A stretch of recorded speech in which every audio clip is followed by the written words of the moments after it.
Welcome back to MVM.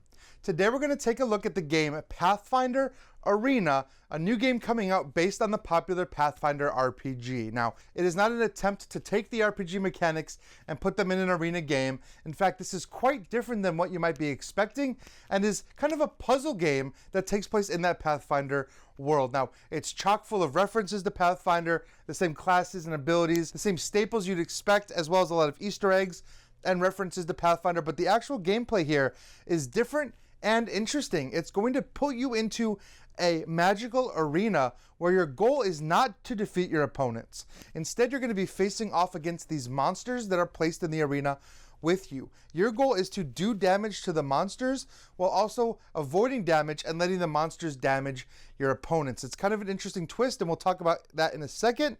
But let me talk about the actual setup of the game. Now, every player is going to choose a character board. This is going to have all of your stats on it.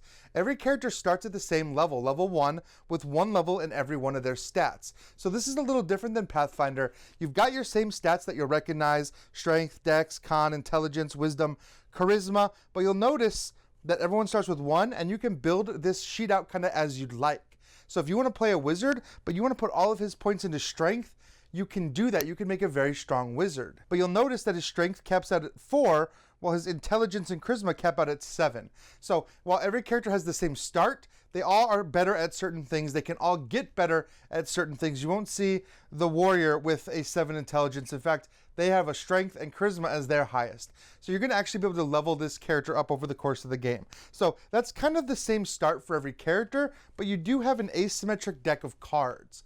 And this deck is going to contain items, spells, weapons, feats, anything that you'd expect to see in your character. This is separated by your level and by your items. So you're going to have basically 2 decks to draw from. So at the start of the game, you're going to have access to all of your level 1 spells or abilities, and you're going to get to choose one to play out in front of you to be kind of your active spell for the round. Every time you level up, you'll get to play 1 more card of the appropriate level. Every time you find an item, you'll be drawing it from your own personal item deck. So you're guaranteed to draw an item that fits with your character. But you're going to level this character up in interesting ways. But before I talk about that, let's take a look at this game board. Now, this is a semi-random setup. You're going to have a few tiles that are always in the same place based on the setup you're choosing from the book, or maybe the scenario that you're choosing to play. And then you're going to fill in all the rest of the tiles randomly in different orientations. It doesn't really matter what setup you start with, because this board is very quickly going to change, because the core idea here is that you have some control over the magic of this arena, and you can reshape it as you see fit, which is kind of a wild concept. But let's talk about all these different tokens that you're going to see here. Some of these tokens, like these stat tokens, you can pick up on your turn and just bring over to your character sheet to level up your character, to increase their stats. This is going to give you some bonuses in the form of bonus tokens. It's also going to give you the ability to interact with some of your cards, because a lot of cards are going to have requirements. You'll see this level 1 card does not, but this one here has a requirement of 1 intelligence. So if I want to use that card, I have to assign my 1 intelligence to it.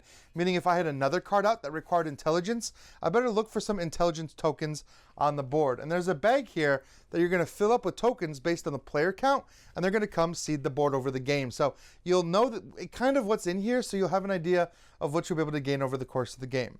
You're also going to see these elemental tokens.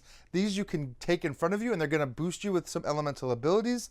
There are item tokens that will allow you to draw from your specific item deck. There may be rune tokens that come into play that are going to give you specific bonuses, and there are shrines that you can visit in order to gain the favor of the gods. And you'll see those favored cards up at the top of the board there. If you have the required level that's shown on the card, you can go to their shrine, activate them, take the card in front of you, and it's kind of a companion that gives you some kind of special ability during the game. Now, you're also going to see the monster out on the board. I've already randomly assigned the monster to one of these spaces, and I drew the Minotaur from the deck. Now, I'll note that I have only a few of the actual miniatures here in front of me. I have 2 of the characters and a few of the monsters. I was given some standees for the rest of the characters so I could play through the game. Just note this is a work in progress prototype. There will be final miniatures for everything. I'm going to choose to focus on the miniatures I do have, just because I think they're really cool and I really want to show them off to you. But I did choose the Minotaur here for a level 1 monster. Every level, you're going to be drawing a certain number of monsters. 1 for level 1, 2 for level 2, and then 4 up to level 4, which is the final round of the game. If you can beat these monsters, you're going to move on to the next round, and you're going to score points for doing so. Every monster has a number of points you can gain for being the one to do the killing blow on them.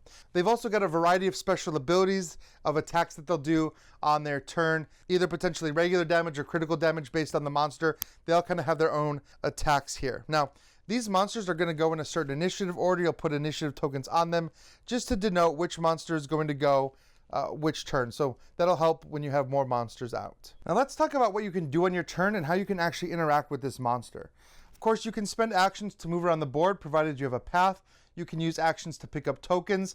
You can use actions to trigger your cards that you've assigned to during the game. You'll have 4 actions to spend, so you have to spend them wisely. But there are 2 special actions in the game. One of them allows you to rotate the tile that you're on, and you can just rotate it 90 degrees clockwise. This is going to allow you to create some paths or maybe block off some paths from the monster to protect yourself, but it's going to be one way that you'll rearrange the board. The other way is to actually move the board itself. This in the center is considered the doom tile. This is kind of an empty space devoid of anything. You can choose any one of the spaces orthogonally adjacent to that, and you can slide the tiles into that space, thus kind of creating a new doom tile somewhere on the board. And you can continue to do that in order to actually move this monster around. Now, the reason you're going to want to do that is because at the end of your turn, the monster gets to act. So think of this like a sliding tile puzzle. You're going to be actually sliding these tiles in such a way that you can actually move that monster down the board. And this is going to consistently put the monster somewhere in close approximation to your enemy. If you can somehow manipulate the board in such a way that the monster is within range of a player to do its damage, the monster is going to attack that player. They're going to do their total amount of damage. Now, the hero that it's attacking has a chance to block this. They might have some cards in play or some items equipped that are going to reduce this damage. But whatever amount of damage gets through, you are going to gain that amount of points in glory. And you'll see some glory points here that you can gain and put in front of you. This is essentially victory points for the game. So if I can get the monster to attack an opponent, then I'll score. In addition, you'll place a marker token on that player's character sheet, denoting that they've already been attacked by this monster. So in a 4-player game, you can't all gang up on one player. Now, in a 2-player game, you're going to be going back and forth trying to get the monster to attack the other player. But in a 4-player game, you'll need to send that monster to another player if you wish to really keep spreading out that damage and scoring those glory points. Later on, when there are more monsters on the board, it gets a little harder because you could have each monster attack that player over the course of a turn, and they could take damage 4 times potentially. Now, passing that monster around is a good way to score points, but eventually you're going to want to kill the monster because you're going to get glory for killing it. The amount of glory, again, is printed on that monster card, and the health is printed there. The monsters don't track health. You just have to deal all that health in one round. If you could deal that much damage, the monster's killed, you'll get the glory for killing that monster, and then you move on to the next phase. So characters get to level up, they get to draw from their next level of cards, they get to put more cards in front of them, you'll reseed the board, and you'll draw out more monsters. So all the level 1 monsters are done at that point, and then you'll look at the level 2 monsters, and you'll place 2 of those monsters in play to denote that it's the second level.